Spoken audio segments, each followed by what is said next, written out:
Good afternoon, children, and welcome back. We are going into the second term and we are starting our physiology classes. Okay, and the first chapter to be done is your breathing and exchange of gases. Okay, children, what do you mean by breathing? Yes, breathing is nothing but the exchange of gases between atmosphere and the lungs. Okay, now what is this oxygen used for? When it reaches the from the lungs, it reaches the cells and tissues. What is this oxygen used for? It is used for the oxidation of nutrients to release energy, and that process is called as respiration. Right, so breathing is the first step of respiration. Now let us see how do lower organisms, other vertebrates, other invertebrates and other lower vertebrates breathe. Okay, now if you take lower organisms like sponges and coelentrates and flatworms, they breathe through or you can say they exchange gases, not breathing, they exchange gases through their body surface. Okay,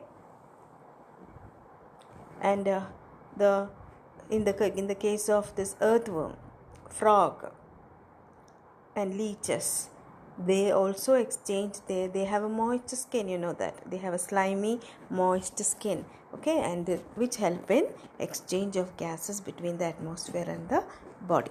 So which is this the respiration through the skin is called as cutaneous respiration. What is that? Cutaneous respiration.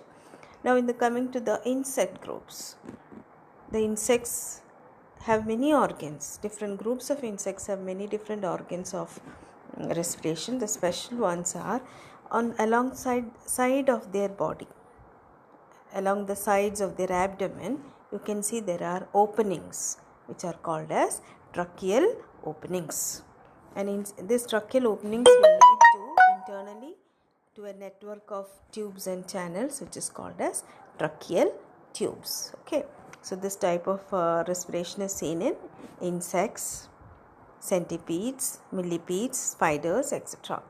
Okay,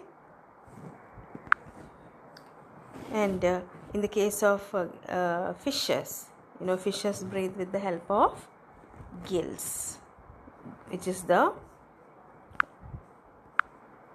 these are the gills, right, which is the respiratory organ through which it filters the water of its oxygen. Okay, so these are the gills, or we can call them as branchial respiration. Okay,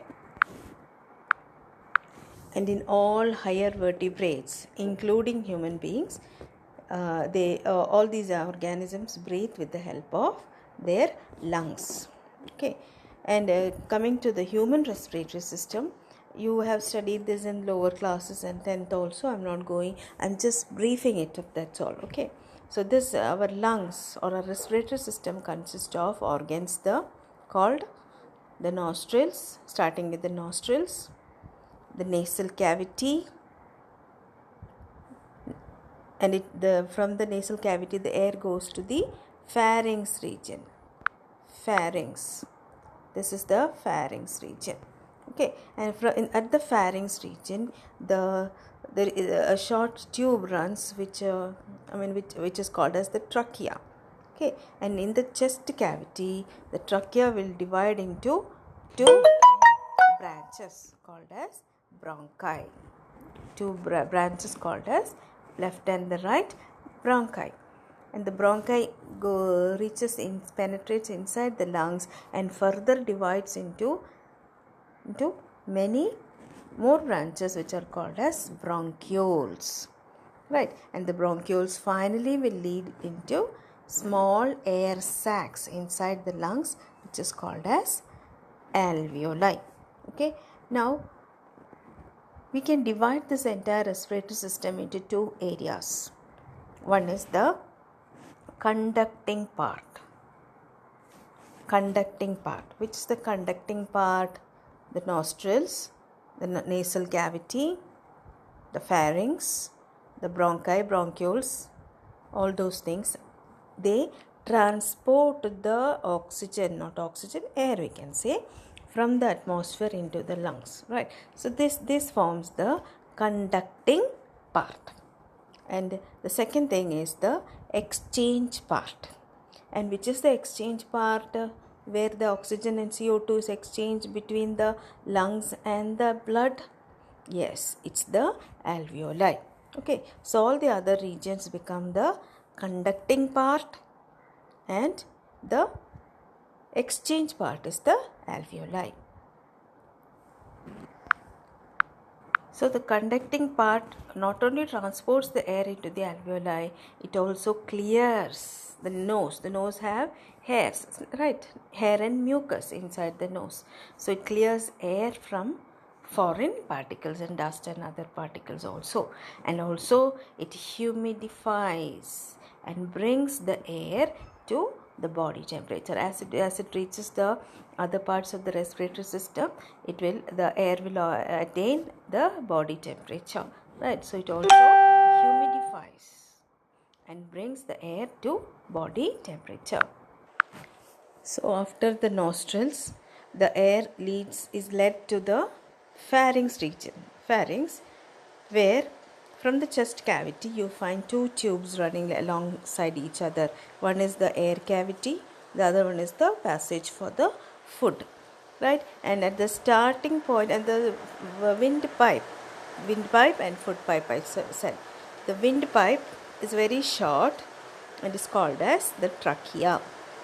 The trachea, the bronchi, the bronchioles, everything is guarded by cartilaginous ring, which is that is semicircular only, not the full circle. It will not be covered by cartilaginous ring.